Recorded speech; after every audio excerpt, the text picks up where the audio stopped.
Buenas tardes. ¿Me recuerda su nombre, por favor? Mi nombre es Giovanni Barón Camelo, estudiante de tercer semestre de Derecho de la Fundación Universitaria San Mateo. Por favor, me responde a las siguientes preguntas. Con mucho gusto. Defina el concepto de personalidad jurídica.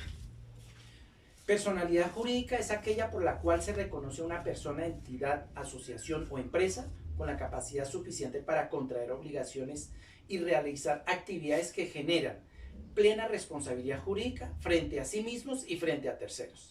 Las personas jurídicas pueden ser organizaciones con o sin ánimo de lucro.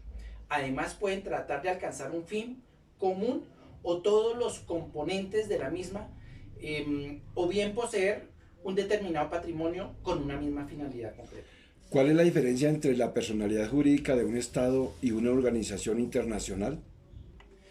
La diferencia es que la persona jurídica de Estado tiene una sola personalidad y está regulada por la Constitución y leyes administrativas secundarias, mientras que la organización internacional está conformada por varios sujetos y está regulada por un conjunto de normas propias y unos fines comunes. Explique el proceso histórico jurídico que concluyó en el reconocimiento de personalidad jurídica de la ONU. Fue más o menos en el año de 1948 cuando la Asamblea General de las Naciones Unidas preguntó a la Corte Interamericana de Justicia si la ONU tenía capacidad para presentar reclamaciones, y fue a propósito del asesinato de un diplomático de ese entonces, quien actuaba como mediador de las Naciones Unidas en Palestina.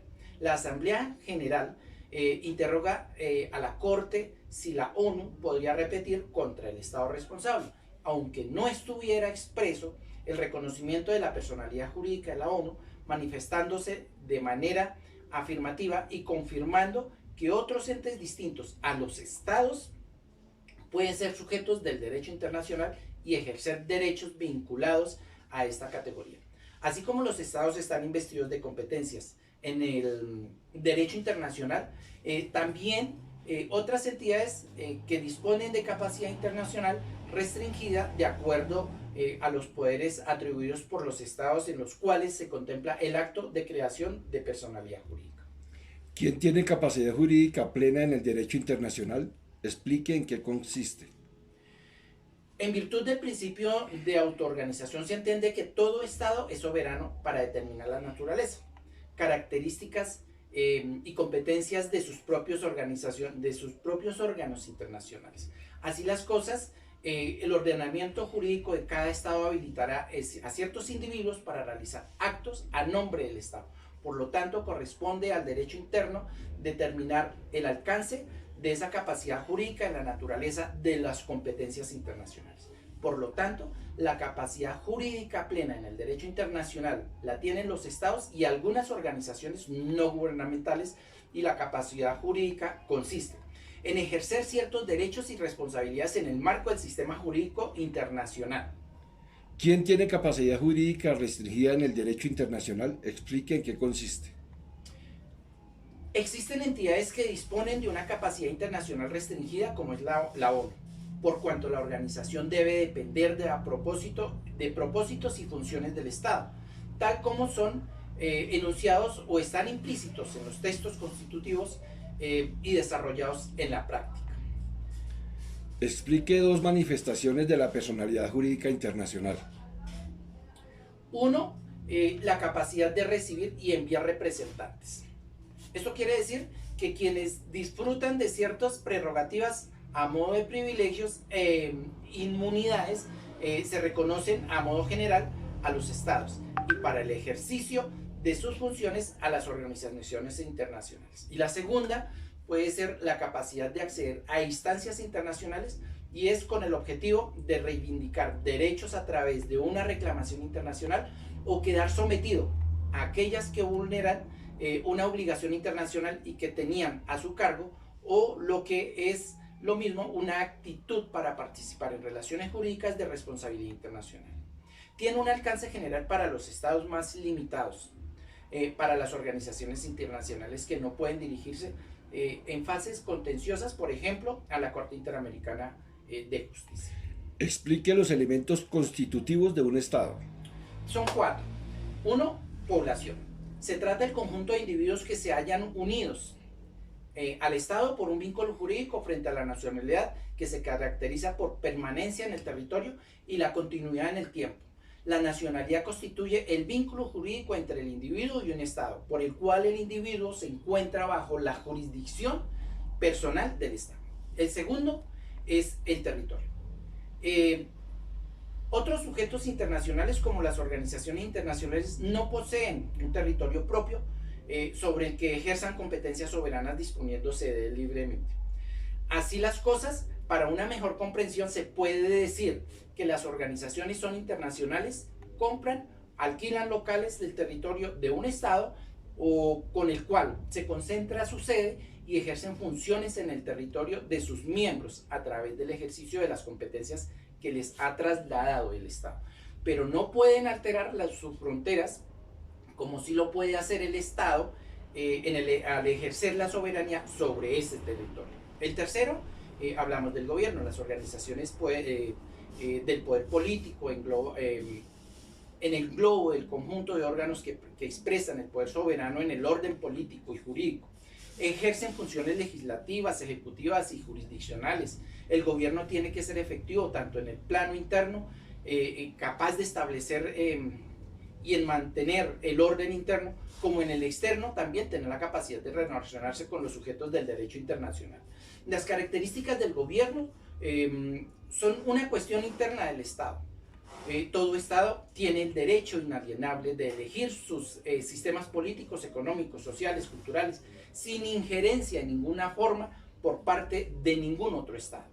Y el cuarto, pues está la soberanía. Se vincula históricamente con el origen del Estado moderno y se habla en sus dos ámbitos. Uno es en el ámbito interno, que hace referencia a la soberanía del Estado, que significaba autoridad suprema y completa, es decir, sin límite material, ejercido en territorio por el monarca en su momento, con relación a otros poderes políticos territoriales existentes a raíz feudal, ducados, marquesados, etc. Y el otro, que es el ámbito externo. La soberanía suponía una negociación de cualquier poder al del propio Estado, y según la Edad Media equivalía a los poderes superiores propios de la Edad Media, que habrían venido ejerciendo el papel con el papado y el imperio. Explique la teoría constitutiva del reconocimiento del Estado. La teoría constitutiva del reconocimiento confiere absoluta autoridad a los estados existentes para determinar cuál entidad o no es un estado. Hay, sin embargo, una necesidad de prevenir la práctica arbitraria de los estados, estableciendo ciertas normas de un acto del reconocimiento. Explique la teoría declarativa del reconocimiento del Estado. En esa teoría declarativa, la personalidad jurídica internacional de un Estado no depende de su reconocimiento como tal por parte de los demás Estados. Ella es conferida por normas de derecho internacional y así, a pesar de que un Estado o gobierno no sea reconocido por los demás, es sujeto de derechos y deberes. ¿Qué se entiende por sucesión de Estados? Sucesión de Estado es la situación de hecho que se produce cuando un Estado es sustituido por otro en un territorio determinado. Explique dos modalidades de sucesión. En materia de bienes, archivos y deudas, la incertidumbre de la práctica internacional condujo la adopción de la Convención de Viena en el año de 1983 sobre la sucesión del Estado, de estados de materia de bienes, archivos y deudas de estados que han sido excesivamente ratificadas y que no han entrado en vigor. Asimismo, la convención establece, entre otros: 1. El traspaso de bienes, archivos y deudas, salvo en los estados que surgieron de la descolonización y que se circunscriben a bienes y archivos. Solamente se remitirían las deudas de mediar acuerdos.